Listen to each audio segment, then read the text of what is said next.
السلام عليكم مشاهدينا الأكارم، أهلا ومرحبا بكم في هذه الحصة الجديدة من برنامج صحتك لا بأس. اليوم مشاهدينا سوف نتحدث عن الشخير، كيف نتخلص من الشخير. موضوع هام جدا، ويعني لديه أسباب عديدة، وأيضا يتسبب في مشاكل عديدة، مشاكل صحية وأيضا اجتماعية. سوف نتعرف على هذا الموضوع بتفصيل أكثر مع ضيفنا العزيز الدكتور عميد خالد عبد الحميد، مدير المراكز البريطانية للجودة في طب الأسنان. أهلا وسهلا بك دكتور. مشاهدينا، الأرقام سوف تبين في أسفل الشاشة لمن يرغب بالمشاركة وطرح أي تساؤل أو استفسار حول موضوع اليوم.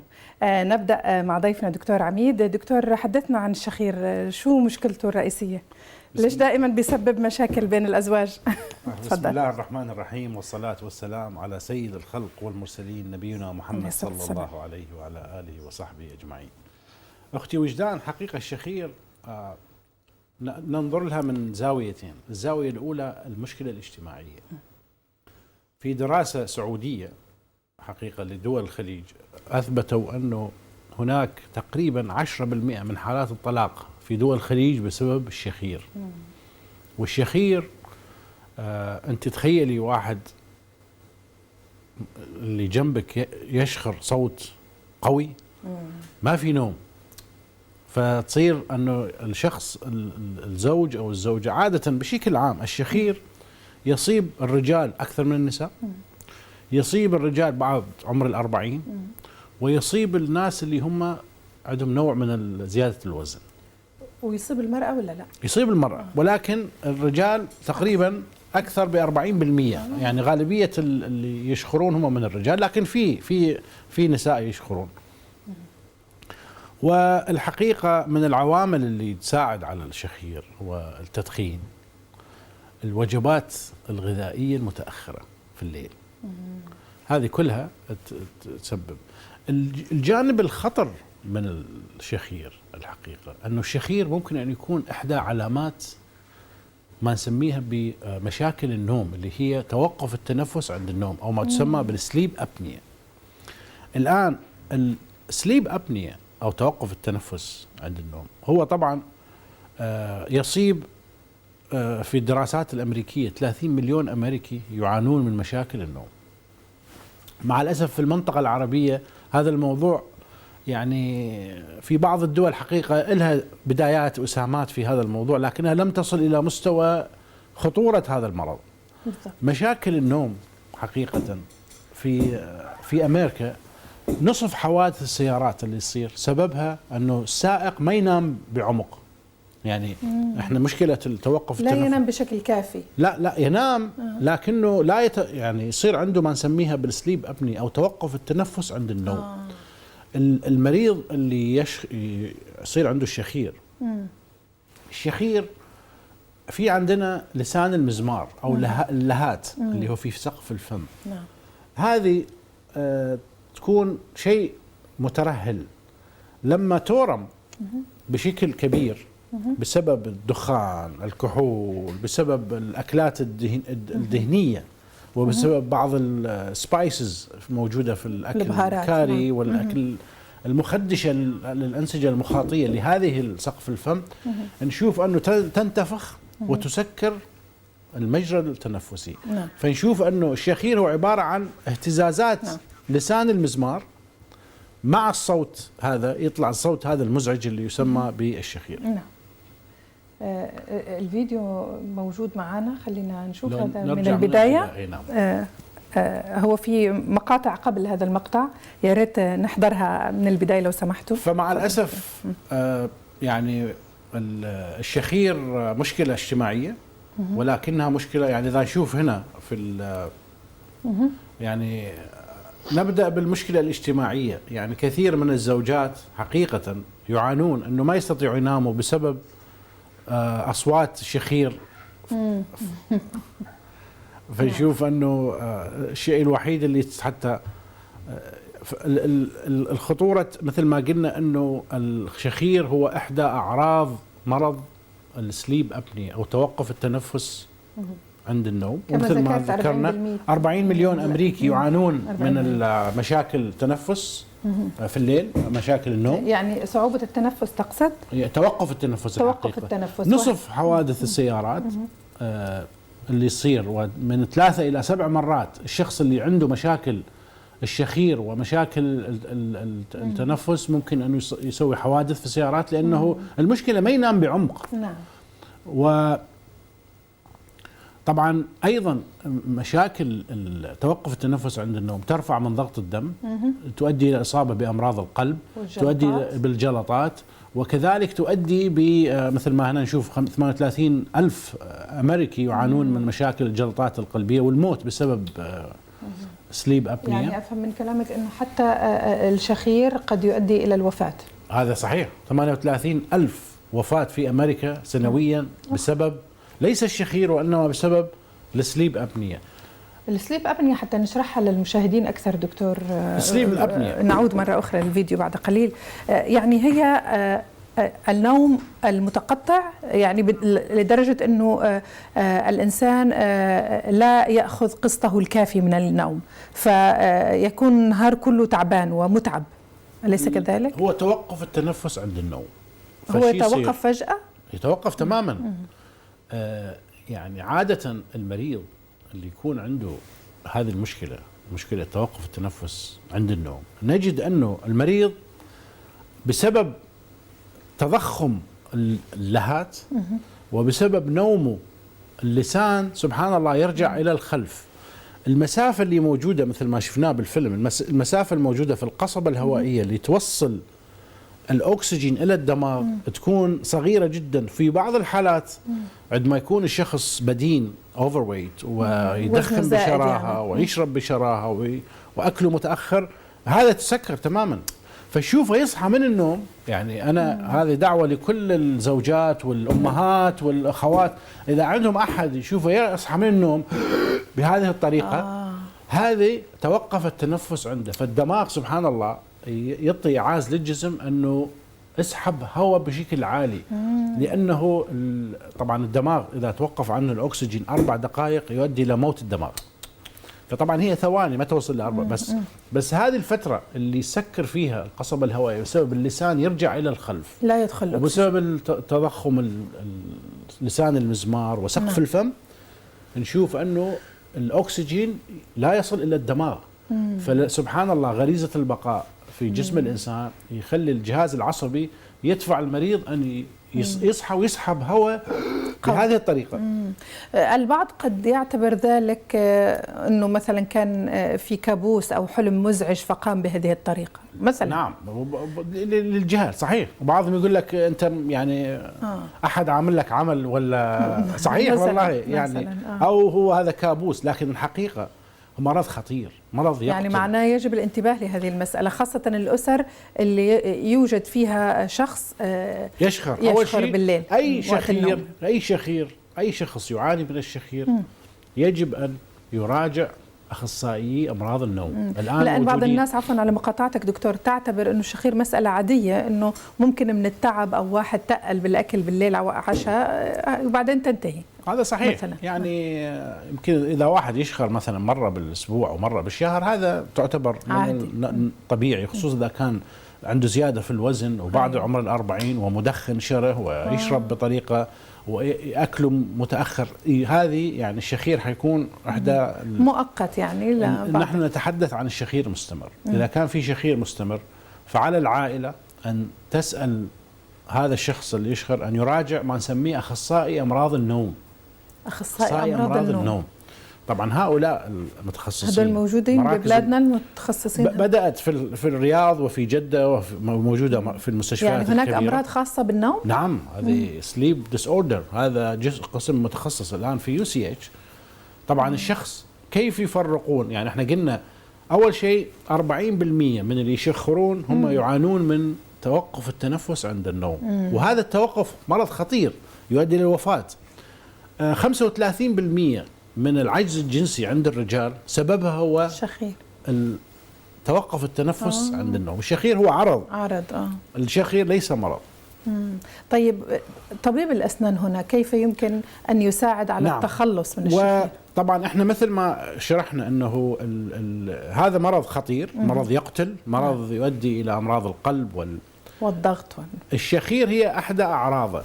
إذا استطعنا يعني فكرنا حقيقة علماء طب الأسنان من تقريبا من 30 سنة هم يعني الفكرة أنه الفك السفلي عند النوم يرجع واللسان كمان يرجع ويسكر لي المجرى الهوائي للدماغ. فعلماء الحقيقة في جامعة لندن اكتشفوا قبل 15 سنة جهاز يلبسه المريض في الليل يضمن أن الفك السفلي متقدم ما يرجع، لأن هي المشكلة هو الشخير وتوقف التنفس عند النوم بسبب أنه الفك واللسان يرجعوا ويسكروا لهذا نعم.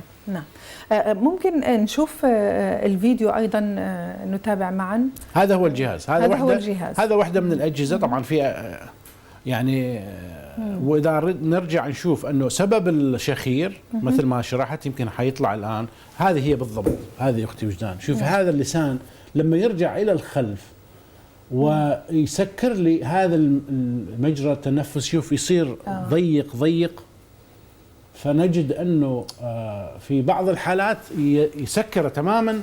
لذلك قد يؤدي إلى الاختناق مثلا؟ لا يؤدي إلى الاختناق، بس يؤدي إلى ضعف في الجسم. يصحى المريض كأنه ما نايم فيكون تعبان، لأنه لا يوجد نوم عميق، كل شوية لازم يصحى بهذه الطريقة المخيفة. فنشوف أنه هذا تسكير المجرى التنفسي. وطبعا الجهاز هذا بسهولة موجود، يعني ممكن أنه في زيارة واحدة يسوي طبيب الأسنان يلبس المريض، يضمن أنه الفك السفلي يكون متقدم. طبعا أول ليلة حينزعج المريض، ينزعج أنه يشعر شيء غريب، لابس شيء في فمه ما متعود عليه، لكن حيشعر بالنوم العميق. وطبعا نسويه بجلستين، يعني جلسة ناخذ يعني القياس، يعني كل شخص له قياس خاص. والحمد لله يعني ما هو يعني هو عبارة عن قطعة يعني من الجل هو قطعة من السيليكون من يعني كأنه مطاط خفيف بحيث ما يزعج الأسنان أو اللسان. وطبعا يصاغ لكل مريض، طبعا لازم نسويه يعني إذا كاستم ميد. مش هل هذه الطريقة الأسهل يعني أم في علاجات أخرى؟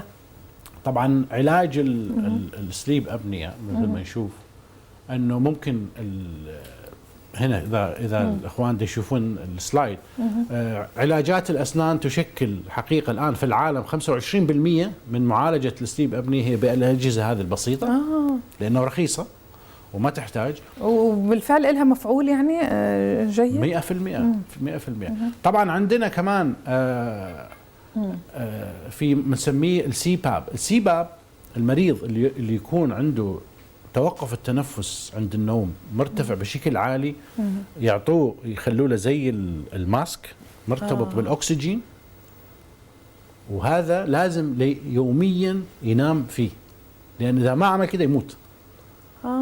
هاي في مرحلة متقدمة. هذه في مرحلة متقدمة. وفي أنا أجزم أنه في العالم العربي هناك الملايين من هم بحاجة إلى السيباب لكنهم لا يعرفون، ما بيستعملوه أصلا، وبعضهم يقول لك توفى والله يمكن ومش عارفين شو السبب. صحيح، مش السبب السليب أبني، يمكن يصير عنده ذبحة صدرية، يمكن يصير عنده يعني العجز الجنسي عند الرجال كمان. واحدة من أهم الأسباب هو توقف التنفس عند النوم أو سليب أبنية. هل هذه الأعراض مشابهة للأعراض عند المرأة أم مختلفة؟ موضوع الشخير أيضا مشابهة جدا، والأسباب مشابهة جدا. لكن زيادة الوزن يمكن عند المرأة هي السبب. التدخين، طبعا أكل متأخر في الليل قبل النوم، لأنه الأكل يسوي تهيج للأنسجة المخاطية في سقف الفم، فيخلي تورم، والتورم هو أهم سبب من أسباب الشخير حقيقة، وتوقف التنفس عند النوم. يعني نحن الآن أمام مع الأسف مرض خطير اللي هو توقف التنفس عند النوم، غير معروف مع الاسف في معروف. عدد طبعاً. كبير من الدول العربيه. طبعا. فلذلك انا اعتقد من المفيد انه اي شخص، او ممكن، عفوا مقاطعتك، ممكن عندما يكون هناك توقف في التنفس يعني يعزى السبب لامور اخرى مش يعني الشخير مثلا. بالضبط، يعني ارتفاع ضغط الدم، امراض القلب والشرايين. الان في دراسه حديثه الحقيقه كمان صدرت انه واحده من اسباب الباركنسونيزم اللي هو الرجف هو ايضا وجود نوع من التوقف التنفس عند النوم. وكذلك في دراسه لسه ما نشرت من جامعه الاباما انه يربطون مرض الالزهايمر في توقف التنفس عند النوم. فنحن نتحدث حقيقه يعني الشخير. سالتينا عن علاجات الشخير وعلاجات توقف التنفس هي تنقسم الى 3 علاجات. العلاج الاكثر انتشارا في العالم هو العلاج الجراحي. جراحي سقف الفم يصير له نوع من نسميه البلاستي، يعني يشذبوه. نعم. يشيلوا جزء من هذه المكانات والان الليزر دخل بشكل جميل في الليزر. يشذبوه يعني يحاولوا يشذبوه انه يزيلوا من التورمات حتى تصير هذه الفتحه سموث اكثر، من واحد نايم ما تتسكر. هذا طبعا تقريبا يشكل 45% من العلاجات المتوفر حاليا. 25% من حالتهم متأخرة متقدمة السيباب يلبسوا اللي مثل جهاز التنفس. نعم، سيطلع عندنا من فيلم موجود. انا طلعت واحده من اللقطات. يلبس، يا ريت نشوفه مع بعض. وهذا الجهاز دكتور هو يعني ممكن اخذه للبيت استعماله بشكل يومي مثلا. هو لازم ما يقدر ينام، يعني اذا ما ينام بدون هذا السيباب زي الجهاز اللي مربوط باكسجين، ماسك مرتبط باكسجين ولازم ينام فيه. اذا ما ينام فيه بس هل هي مساله عمليه لازم باستمرار؟ مزعجه جدا. لكن اما الخيار امامك، اما ذبحه صدريه او سكته دماغيه او تلبسين يعني طبعا مع الاسف طبعا يكتشفوه بالمراحل المتاخره يعني هذه. وبقيه العلاجات اللي هي الاسهل يعني اريح للمريض هي جهاز بس هل كل الناس تتحمل هذا الجهاز الذي يوضع بالفم، خاصة يعني من يشتكي أصلا من صعوبة في التنفس، مثلا الناس اللي بيشكوا من حساسية أو ربو أو لا يؤثر، بالعكس يعني لا. أول كم ليلة يصير إزعاج، يصير لعاب شديد في الفم، بعدين يتعود الإنسان ويشعر أنه جسم غريب، بعدين سبحان الله يصير يعني كأنه جزء من ولا يؤثر على الأسنان؟ لا يؤثر على الأسنان هذا الجهاز إذا صيغ بطريقة صحيحة عند الأخصائي لا يؤثر، بالعكس وإنما يحافظ على.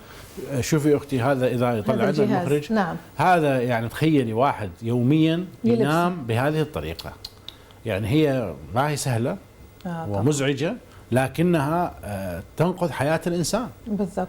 يعني هل هاي أفضل من العملية الجراحية أم لا؟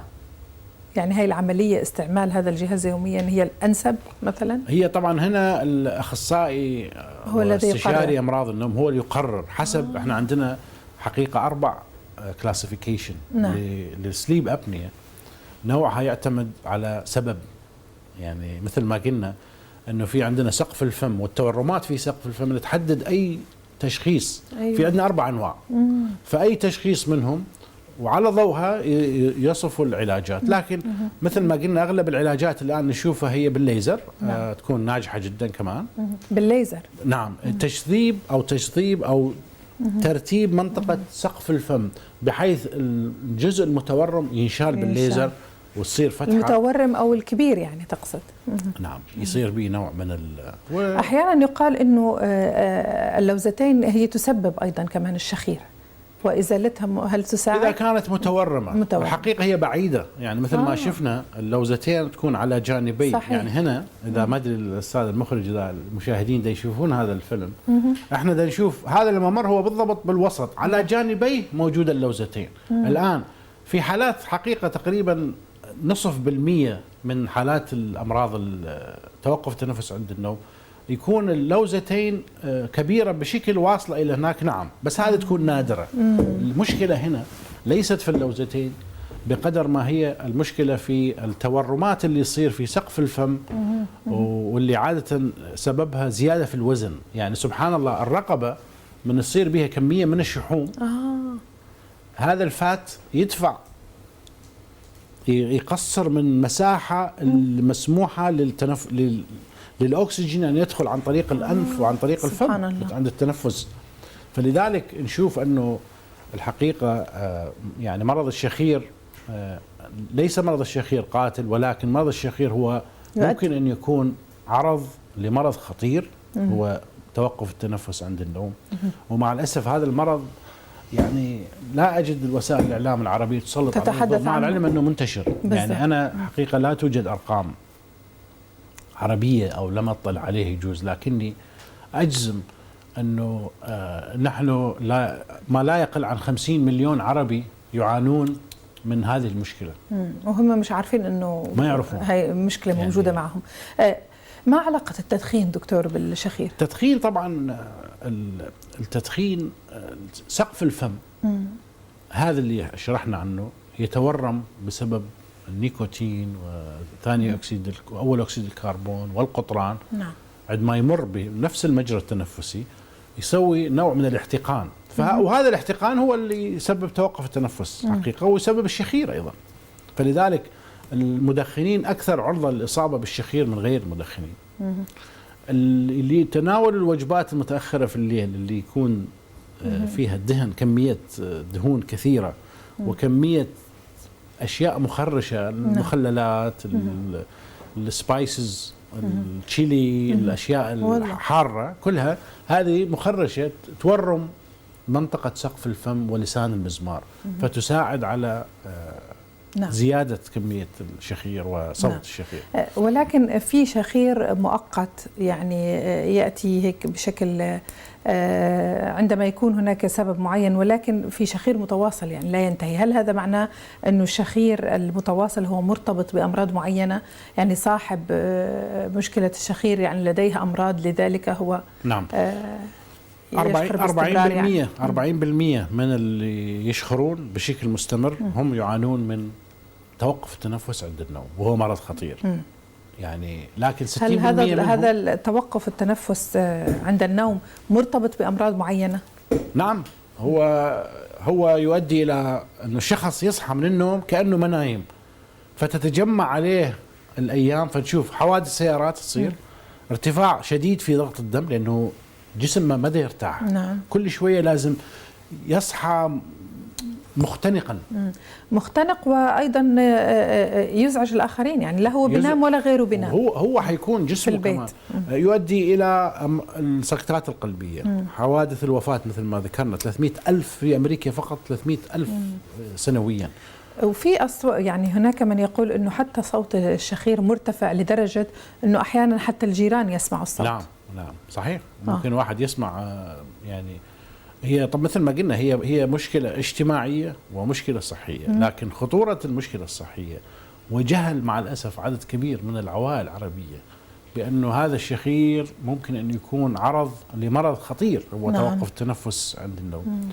فلذلك حقيقة دعوة مخلصة لكل وزارات الصحة في العالم العربي أنه يعني يحاولوا أنه يركزوا على موضوع تثقيف الصحي في مجال مشاكل النوم، لأنه لم تصل الحقيقة للمستوى المطلوب. مشاكل النوم هذا موضوع مهم جدا. يعني مع الأسف مثل ما قلنا عدد كبير، يعني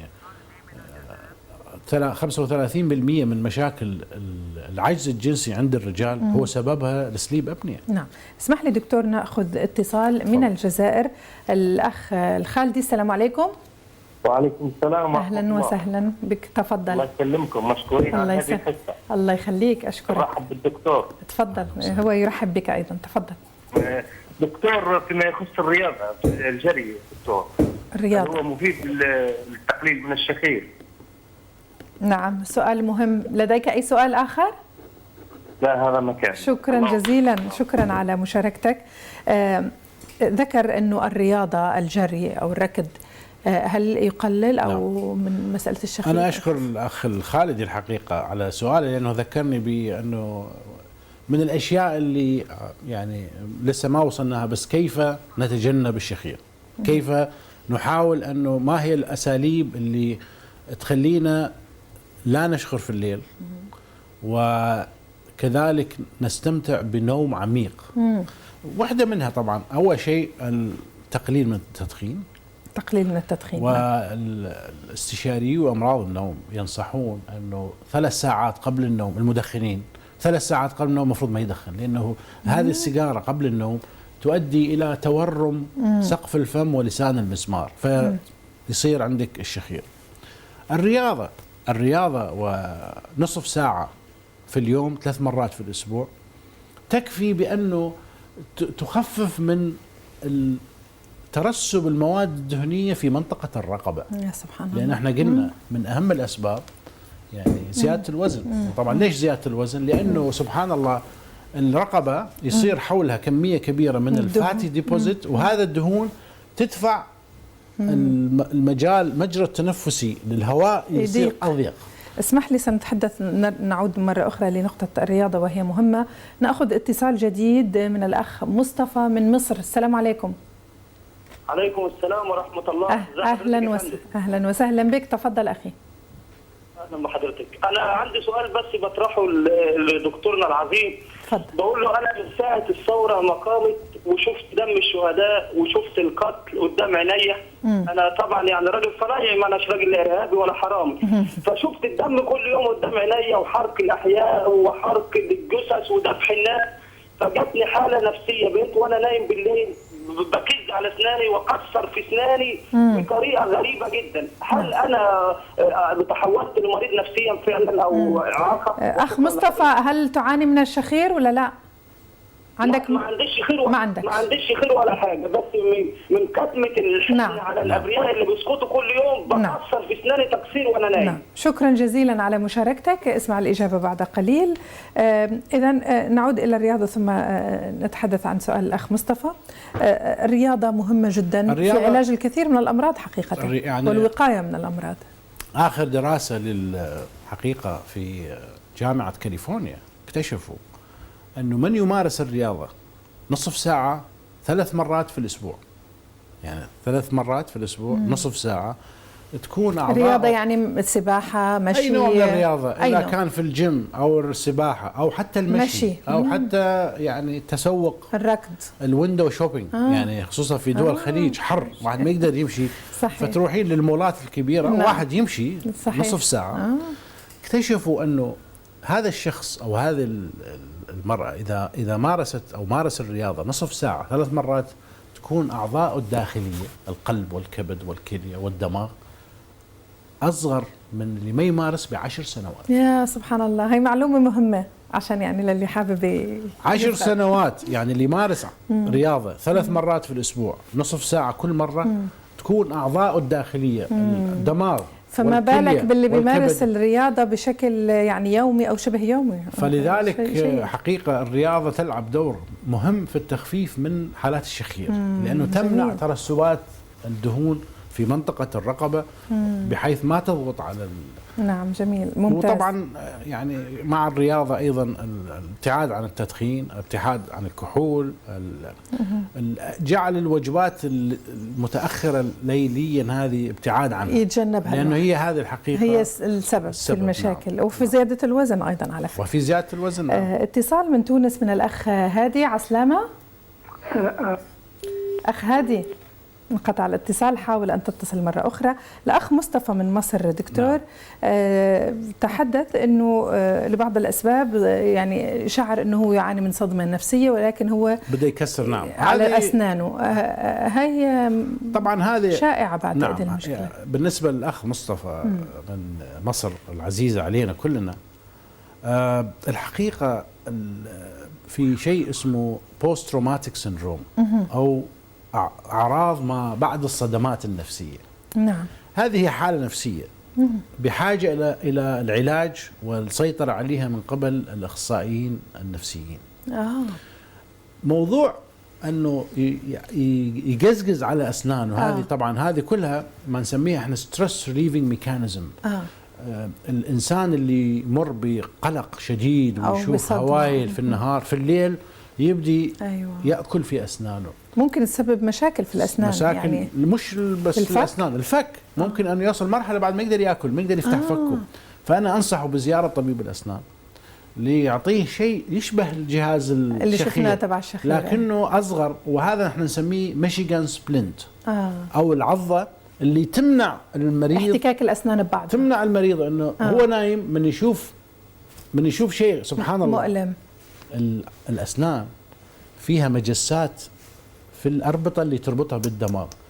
أنت إذا تاكلين شيء ولقيتي عظمة لا إراديا سبحان الله الفك ينفتح سبحان الله. فإحنا نستعمل هذا في الطريق هذه المجسات بحيث واحد هو نايم من يريد يعض على أسنانه ويجد أنه في شيء غريب رأسا في يتوقف. مانع. سبحان الله. فأدعو الأخ مصطفى أن يزور طبيب الأسنان وأن يطلب أن يسوي له ميشيغان سبلنت حتى يحافظ على ما تبقى من أسنانه. ومن المفيد أن يراجع استشاري نفسي للسيطرة على البوست تروماتيك سيندروم. نعم. اتصال من المغرب من الأخ محمد. السلام عليكم أخ محمد، تفضل. وعليكم السلام ورحمة الله. أهلا أشكركم على البرنامج. أهلا وسهلا، شكرا لك، تفضل. أود أن أطرح سؤالي. فكل ما أنام على ظهري أرتاح في نعاسي هكذا وأشخر، وإذا نمت في الجنوب لا أشخر. وضح لي أكثر أخ محمد. عندما تنام على ظهرك يعني بصير عندك شخير؟ نعم، وأرتاح وأفضل أن أنام على ظهري. أوكي. والعكس إذا نمت على الجنب لا ترتاح. ليس لا أرتاح، لا يأتيني الشخير. لا يأتيك الشخير. نعم. هل تستعمل شيء للشخير؟ ما هو وزنه؟ كم وزنك أخ محمد؟ وزني والعمر 90 كيلومتر. 90 كيلوغرام. وعمرك لو سمحت؟ 42. شكرا جزيلا. هل تدخن؟ تدخن أخي؟ بعض الأحيان. شكرا جزيلا لك. معلش أخذ اتصال ثم نعود. أخ عماد من تونس. نعم. أهلا وسهلا، السلام عليكم. أهلا وسهلا. تفضل أخي، تفضل أخ عماد. ودي عمره 3 سنين عملت له عملية على الشخير، عنده نحلة خشم. وبعد العملية بقي يشخط بالعادة. بعد العملية؟ ما زال يشخط. ما زال ماشي. شكرا جزيلا. نعم. متى عمل العملية لو سمحت أخ عماد؟ العملية عملها الوقت عنده وقت اللي هو عمره عامين. هو عمره 3 سنين. يعني عام، يعني صار له عام عمل العملية دكتور. شكرا جزيلا. اسمع الإجابة بعد قليل. شكرا لك أخ عماد. نجيب على الأسئلة. ناخذ اتصال. سامحني. اتصال من الأخ محمد من الجزائر. تفضل أخ محمد. السلام عليكم. السلام عليكم. وعليكم السلام، أهلا بك، تفضل. الله يخليك. عندي أخي شوية يعني تنفس قليل. أوكي. التنفس قليل بزاف، يخطأ شاك فوا ندير يمارس الرياضة وتوجور فوت درت كان ديالان وما كان والو. نعم. كم عمره أخوك؟ كم عمره؟ 23 سنة. طيب هل هو يعني يشكو من ضيق في التنفس أثناء النوم ولا في نهارا وليلا؟ في النوم يكون في حالة النوم ويكون يتمشى في اللوط ويتمشى بس ما عندوش شخير، ما عندوش مشكلة الشخير. لا ما عندوش شخير. بعتقد عنده مشكلة بالحساسية أو التنفس يمكن دكتور. ويمشي خلال النوم؟ لا يعني هو في النهار يشعر في ضيق التنفس وفي الليل أيضا في كل وقت عندما يمشي عندما يجوز ربه أو شيء. شكرا جزيلا على مشاركتك أخ محمد. نجيب على الأسئلة دكتور. الأخ محمد من المغرب يقول أنه وزنه 90 وعمره 42 وعنده مشكلة الشخير. ويقول أنه لما ينام على جنب لا يشخر، ولما ينام على ظهره هو يشعر بالراحة أكثر ولكن يحدث الشخير. الحقيقة يعني هو كلاسيك مثل ما ذكرنا. يعني الرجال فوق عمر 40 زيادة في الوزن ويدخن كلها علامات عوامل حقيقة بالضبط. سبحان الله. النوم على الظهر هو اللسان لما يبدي يرجع ويسكر لنا، والفك ويرجع يسكر المجرى التنفسي. صحيح. فلذلك يعني مثل ما يقولون العادات القديمة، عادات ستي وستك، كانوا ينصحوا أنه اللي يشخر كثير من الرجال كانوا يخلوا له كرة صغيرة تتخيط على ظهر الدشداشة أو البيجامة، لا تتخيط مع هذه بحيث ما يقدر ينام على ظهره. ليه؟ لأن هي نومة الظهر هي اللي ترجع. صحيح. من واحد ينام على جنبه ما يشخر. صحيح. فلذلك أنا أدعو الأخ مصطفى محمد أنه يحاول أن يتعود ينام على جنبه، بالنسبة له أفيد صحيا وأأمن، لأنه الشخير ممكن أن يكون علامة من علامات متلازمة توقف التنفس عند النوم.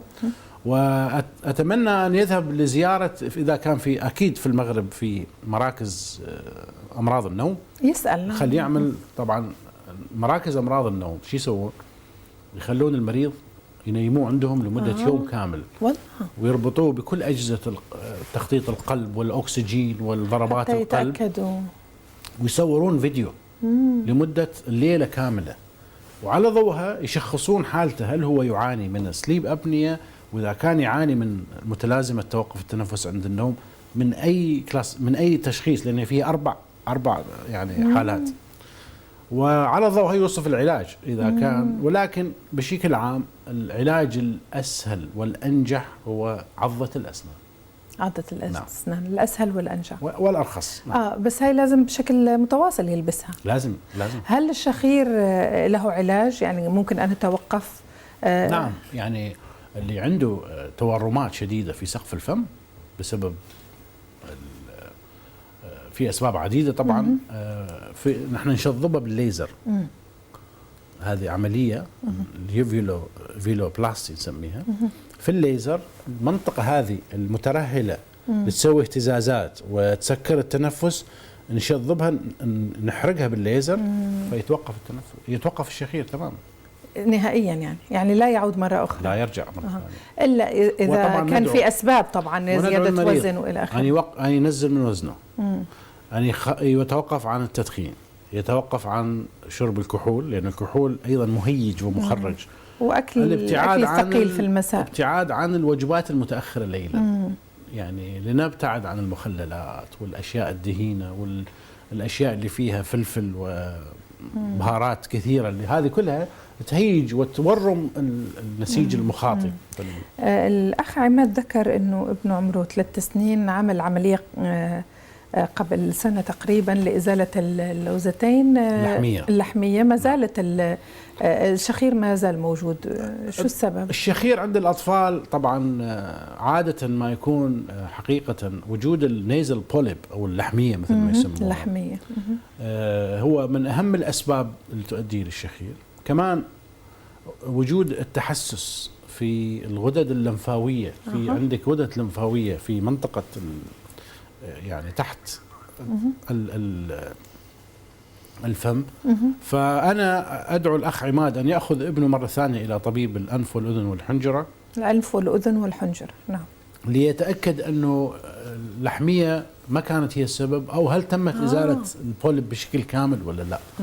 بس إحنا الأطفال عادة يكون يعني أسبابها الشخير هو زيادة في وجود اللحمية، أو في بعض الحالات حساسية شديدة، نوع من مثلا الربو راينايتس. نعم، ممكن الربو أو حساسية في الأنف.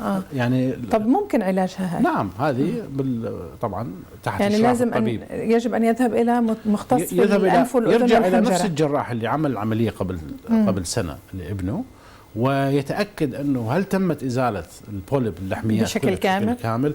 هل هناك سبب ثاني غير اللحمية، مثلا وجود حساسية في الأنف مثلا. هذه علاجه بسيط، مضادات الحساسية الأنتيهستامين أو نعم. اسمح لي دكتور أخذ اتصال من المغرب أيضا، الأخ إسماعيل. السلام عليكم. وعليكم السلام. أهلا وسهلا أخ إسماعيل، تفضل. أختي أنا عندي مشكل، يعني عندي مشكل في العطس، يعني كثرة العطس. العطش، الجفاف يعني. العطس. نعم. في العطس تقصد؟ نعم يعني بشدة. ما عندكش أي مشكلة في الشخير؟ لا ما عندي مشكلة. مشكلة العطس. شكرا جزيلا. على كل حال هو مش موضوعنا، بس ممكن تنصحوا دكتور. العطس طبعا خاصة بهذا الموسم. سبحان الله، العطسة هي ردة فعل صحيح. ربنا خلقها للإنسان حتى يتخلص من كل الأجسام الغريبة اللي تدخل في المجرى التنفسي اللي يبدأ من الأنف إلى حتى البلعوم. نعم. الآن هذه ردة الفعل الطبيعية المناعية لجسم الإنسان أيضا ممكن أن تكون إحدى أعراض، يعني أي مرض مثل البرد أو الإنفلونزا واحد يعطس. وجود حساسية شديدة مثل الآن احنا موسم الطلع وموسم الهي فيفر، تحسس من الربيع نعم. وما أعرف المغرب في تحسس بعد الزهور الموجودة. نعم. فهو يجب أن أنا أعتقد أنه يعني الأخ إسماعيل عنده تحسس من شيء. وكمان هذا موضوع أيضا يعني خليني أطرح موضوع أنه عدد ملايين من العرب لديهم حساسيات من أشياء بسيطة وعلاجها بسيط، ونشوفهم عايشين معها. مثلا يظل يعطس أو خشمه مسكر على مدار وهي طبعا كلها تؤدي إلى أمراض قلب. فأنا أدعو الأخ إسماعيل أن يراجع طبيب متخصص في أمراض الحساسية لإجراء يعني تحاليل بسيطة يكتشف أي مادة فيها تحسس ويحاول يبتعد عنها. في تحسس أحيانا من البهارات، من الأطعمة، في تحسس يعني أنا أعرف ناس سنوات هم يعانون من مشاكل في الأنف مسكر دايما لأن عندهم تحسس من الريش، وهم مفكرين إنه برد أو إنفلونزا. الريش موجود في المخدات وفي الدوفيه. صحيح. اسمح لي أخذ مشاركة من الجزائر. الأخ محمد، السلام عليكم.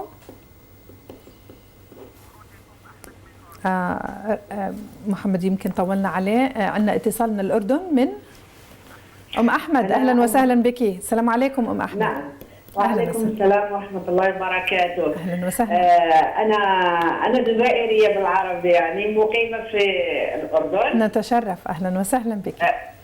الله يسلمك. حبيت أسلم على الدكتور أول شيء، نحكي له يعني إنه إحنا يعني عم نستفيد كثير من الحصة اللي عم نسمعها. شكرا جزيلا. دائما. شكرا. وطبعا أنت يعطيك الصحة. يعيشك. شكرا. الله يسلمك. كنت حابة أسأل الدكتور، أنا يعني لاحظت على نفسي وطبعا أولادي حوالي بيخبروني إني أنا لما أكون تعبانة مرات هيك بتمدد على الكنباية فبشخر. صحيح. وشخرة يعني هيك صوتها عالية يعني.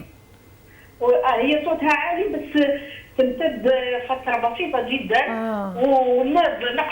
نقفز هيك نحس يعني كأنه فعلا النفس انقطع. فهذه بس لما أكون تعبانة.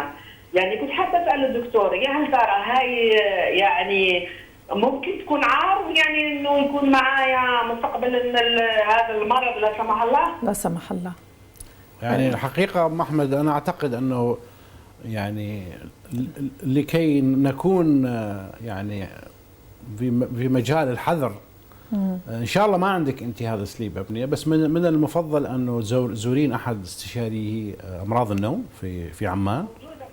موجودين. نعم موجودين. جميل. وقولي لهم لانه احنا مثل ما قلنا اللي يصحى من النوم مختنق بهذه الطريقه هذه سبحان الله الدماغ يخلي جسم الانسان كله يبعث له اعازات انه ترى في قله في الاكسجين في الدماغ. صحيح. فانت يعني من ممتاز انت اكتشفتي هذا الشيء مبكرا، فخلي يعملوا لك دراسات النوم وان شاء الله ما يطلع عندك شيء، بس واحد يكون on the safe side مثل ما يقولون الانجليز. نعم. شكرا جزيلا ام احمد والف سلامه، وسعيده جدا انه نستمع انه في عندنا مشاهدين من الاردن. شكرا لك. تحياتنا للاردن. اتصال من الاخ محمد من المغرب. اهلا وسهلا باهل المغرب. تفضل اخي. وعليكم السلام. تفضل اخي. انا مواطن مغربي. نتشرف بحضرتك. ابلغ من العمر 60 سنه. أنيس كثيرا من الشخير. نعم. نعم أخ محمد. السلام عليكم. وعليكم السلام. ذكرت أنه عمرك 60 سنة وتعاني من الشخير. وعانيت كثير من الشخير وكل الأعراض التي ذكرها الدكتور عانيت منها وأؤكد ذلك. نعم. كنت عندما أخذ السيارة هذا ساعة من قيادة السيارة يسمونها يعني بكثرة. نعم. حتى على مستوى المقهى وجدت سمعت. نعم. أخ محمد، هل قمت بزيارة أخصائي طبيب؟ هل استخدمت بعض الأمور لتساعدك على تخفيف الشخير؟ نعم، هناك وحدة للنوم وقضيت كل ما كان الدكتور قمت به، ووحدة للنوم وشخص وضعي حالتي. وما هو التشخيص؟ وأنا أنام منذ 3 سنوات وأنام. نعم أخ محمد، منذ 3 سنوات ماذا؟ أنام بهذا الماسك. بالسيس؟ بالجهاز التنفس. نعم. وهل صار عندك فرق في يعني تشعر الآن أنت أحسن؟ تحسن؟ فعلا هناك تحسن الحمد لله، ولكن كذلك كنت أعاني من يعني اون لابيل اون فرونسي يعني بالفرنسيه المياه كانت عندي هناك وجع على مستوى. نعم. وهل أصابك يعني أنت ما شاء الله صحتك كويسة الآن؟ هل تعاني من أي مرض؟ لا أعاني من أي مرض. الحمد لله. ولا أدخن ولا أشرب ولا. أخ محمد، هل تنصح باستخدام هذا الجهاز؟ كانت في الحقيقة في البداية 3 أشهر الأولى كانت صعبة. والآن أنا تعودت. أتحملها يعني بدون مشاكل. نعم، يعني أنت مضطر عشان يعني تتجنب الوقوع في أمراض. لا، يشعر كأنه نام نوم الأطفال. أخذ قسطي من النوم. أنا يعني أستيقظ سريع. ما شاء الله. وفي السياقة ليس لي مشكل نوم عند السياقة. ممتاز. هل فكرت في إجراء عملية؟ يقال إنه في عمليات جراحية أيضا أو بالليزر كما يقول.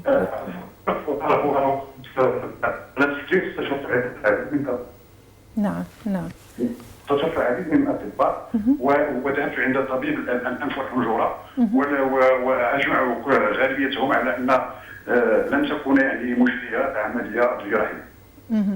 إذن شكرا جزيلا على مشاركتك، نشكرك حقيقة لأنه طرحت تجربتك الشخصية للمشاهدين، هذا شيء جميل حقيقة.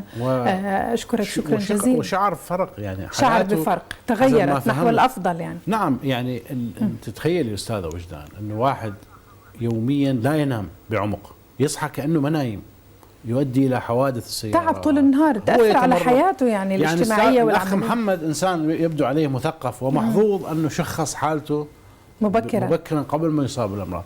كم مليون شخص في العالم العربي لديهم مرض متلازمة توقف التنفس عند النوم وهم لا يعرفون ولا عائلتهم، يقول لك هذا شخير وخلاص، أو تعب طول النهار، فطبيعي أنه يحدث ذلك. يعني كلنا إذا صار معنا هذا الشيء أعتقد نفكر بهذه الطريقة دكتور يمكن. نعم. ولكن لذلك نحن نستفيد ونتعلم منكم. شكرا جزيلا. نأخذ اتصال من المغرب أيضا. الاسم لو سمحتوا. الأخ رضوان من المغرب، أهلا وسهلا بك. وعليكم السلام. اهلا وسهلا بكم. واولا بدء اتقدم جزيل الشكر للدكتور الجليل دكتور عميد، شكرا. ولطاقم قناه المغربيه ولكل عمالها شكرا. ونتمنى لكم مسبقا رمضان مبارك. شكرا جزيلا. شكرا ان شاء الله. شكرا جزيلا لك. شكرا لك. 2 ساعتين او 3 ساعات يعني في هل المشكلة تتعلق بالشخير أم بأمور نفسية؟ اشرح لي حالتك لو سمحت. لا، بالنسبة للشخير ليس عندي شخير، ولكن عندي كثرة التفكير يعني. كثرة التفكير. نعم، حتى ولو أنني أتعرف على النساء أصير أتحدث مع نفسي كأنني أتحدث مع الآخر. نعم. هذه مشكلة أخرى من مشاكل النوم. يشرب قهوة كثير؟ تشرب قهوة بشكل كثير؟ أتناول هو أكثر من الشاي أكثر من الشاي. نعم. طيب، أشكرك سيدي الكريم، شكرا. اسمع الإجابة بعد قليل. دكتور. طبعا مشاكل النوم بالنسبة للأخ رضوان، أنا أشكر على تهانينا بمناسبة قرب شهر رمضان. إن شاء الله رمضان كريم على الجميع بهذا الشهر الفضيل. شكرا. مشكلة عدم تمكن النوم بسبب مثل ما تفضل أنه يفكر كثيرا، وأنا أعتقد أيضا من الأشياء الحقيقة منتشرة في العالم العربي أنه تناول المشروبات اللي تحتوي على مادة الكافيين. يعني كمبدأ لا يجوز تناول أي مشروب يحتوي على الكافيين بعد 6 مساء. والله حتى واحد ينام ب8 ساعات عمق بعد من 12. يعني نتحدث هنا عن القهوة، عن الشاي، عن الكوكاكولا، كل شيء فيه كافيين يجب أن يكون الويندو آخر شيء ينشرب هو الساعة 6. من يصير الساعة 6 خلاص. والأفضل أن الواحد ما يشربها أبدا. بيقدر الواحد يستغني عنها؟ مدمن، لا في إدمان يعني واحد نحس فيها في رمضان. نعم. زائد الحالة النفسية، التفكير، القلق، الضغوط. هذا سبب، والسبب طبعا الحالة النفسية. مع الأسف نحن في العالم العربي يعني مع سرعة الحياة نجد أنه ابتعدنا، يعني العوائل ما عادت زي زمان، ما عادت زي عوائلنا. احنا قبل لما كنا من عندي مشكلة أنا الله يرحمها أروح عند الوالدة أشكي لها همي وتتناقشني، كل في حوار وحديث. نعم. فكانت هي المستشارة النفسية الله يرحمها. الآن لا يوجد هذا الشيء. الآن نشوف كل واحد ملتهي في همه، حياة ملتهي في جهاز الكمبيوتر واللابتوب والتليفون، وهذا بياخذ كثير وساعات طويلة أيضا دكتور. فلذلك اللي يجد في نفسه يفكر كثيرا وعنده مشاكل نفسية، ما هو الضير في الذهاب إلى أخصائية نفسية، سايكولوجيست، مش الأطباء. نعم. السايكولوجيست الآن في العلاج ما نسميه بالكوجنيتيف أو العلاج بالكلام أو المستشارة صحيح. النفسية. هذا هو العلاج. مفروض يروح. أدعو الأخ رضوان زمان كان في أصدقاء يسمعوا، كان في تغيرت الحياة. نعم. دكتور، لم يتبقى إلا أن أشكرك طبعا، ورمضان كريم، ينعاد عليكم بالخير والبركات إن شاء الله. علينا وعليكم بالخير، ونشوفك قريبا بحول الله. نتشرف دائما. وأيضا نشكر مشاهدينا، أشكر من شاركنا اليوم، وكل عام وأنتم بألف خير. رمضان كريم على الجميع بحول الله. سعدت حقيقة بكل المشاركات من أكثر من بلد عربي. نتمنى أن نتواصل دائما مشاهدينا الأعزاء. إلى اللقاء.